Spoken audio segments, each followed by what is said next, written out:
Life has a way of testing us when we least expect it. One moment everything feels stable, and the next, we are caught in a storm, unexpected situations, disappointments, external pressures, and the endless noise of negative thoughts. Remaining calm and positive in such times is not easy. In fact, it may be one of the greatest challenges we face as human beings. But here's the truth, peace is not found by controlling the world outside us. The world is too vast, too unpredictable, too chaotic. Buddhism teaches that true peace comes from cultivating inner serenity, mental clarity, and awareness that no storm can destroy. In this video, you will discover timeless Buddhist teachings that will help you remain calm even in the most turbulent times. If you find value in these teachings, please help this channel grow by liking the video and subscribing. Your support allows us to continue sharing wisdom that uplifts the spirit and strengthens the mind. Now, let us begin. Teaching 8. Recognize your emotions. The first step to inner calm is learning to recognize your emotions.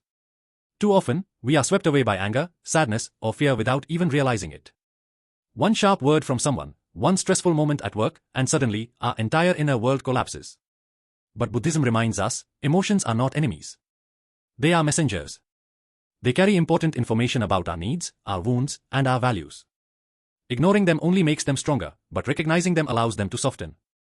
When you pause and say to yourself, I feel sadness, I feel frustration, I feel fear, something powerful happens. Naming an emotion creates space between you and the storm. Instead of drowning in it, you begin to observe it. This space is freedom, the freedom to choose how you respond. Think of it this way, emotions are like waves. If you fight the wave, you exhaust yourself and still get pulled under. But if you recognize it, if you allow it, you can ride it until it passes. Because emotions always pass. They rise, they peak, and they fade, like clouds moving across the sky. Recognizing emotions also improves our relationships. When you know what you feel, you can express it calmly, without blame or aggression. Instead of lashing out in anger, you can say, I feel hurt, or I feel unappreciated. This honesty builds trust and connection instead of distance. The Buddha taught that self-awareness is the root of wisdom. And recognizing emotions is self-awareness in action. It is the foundation of emotional balance. Teaching though, use breathing as an anchor. Our breath is the most powerful tool we have, and yet it is the most overlooked. It is always with us, from the moment we are born until the moment we take our last breath. And within it lies the secret to inner calm. In Buddhism, the breath is a bridge between body and mind. When everything around you feels unstable, when your thoughts are racing, when your heart is heavy, return to the breath. Take a deep inhale. Feel the air enter your body. Hold it for a moment. Then exhale slowly, letting the tension flow out with it. In just a few breaths, your heart rate slows, your muscles relax, and your mind clears. Breathing consciously is not an escape from reality. It is return to reality. Each inhale is return to yourself. Each exhale is release of what you no longer need. This is why the Buddha placed such emphasis on mindfulness of breathing. It is meditation in its simplest and most powerful form. And you don't need a meditation cushion or a quiet room to practice. You can breathe consciously while walking, working, or even standing in line. Your breath is your refuge, available in every moment, no matter where you are. The more you practice using your breath as an anchor, the more natural it becomes. And when life's storms come, as they always do, you will have a stable center to return to. Teaching 10. Detach from what you cannot control. Much of our suffering comes from trying to control what is beyond our reach. We want people to act a certain way. We want circumstances to unfold according to our desires. We cling, we demand, we resist, and in the end, we suffer. The Buddha taught the law of impermanence. Everything changes. Seasons change, relationships change, fortunes rise and fall. The more we try to cling to things as they are, the more pain we create. Calmness comes when we release this grip. When we stop saying, why is this happening to me, and instead ask, what can I learn from this? Detachment is not indifference. It is wisdom. It is knowing the difference between what is in your power and what is not. Imagine holding sand tightly in your fist. The harder you squeeze, the more slips through your fingers.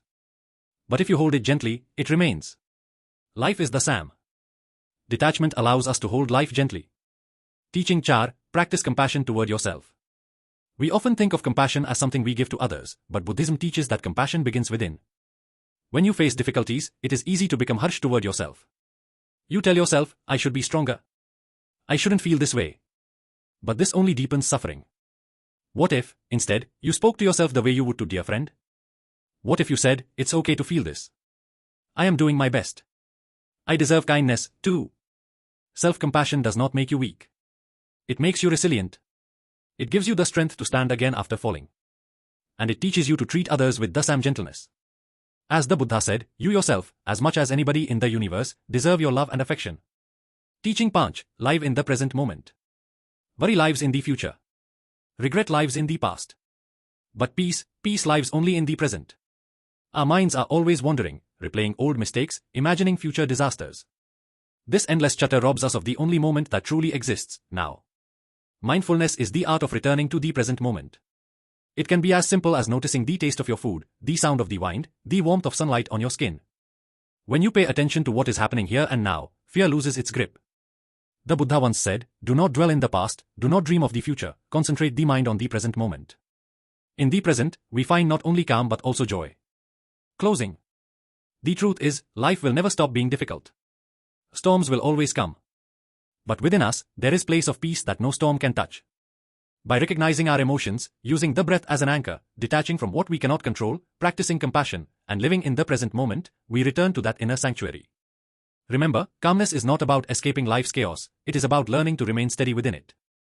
Just as the lotus grows out of muddy waters and still blooms pure and beautiful, you too can find serenity even in the messiness of life. Thank you for walking this journey with me today.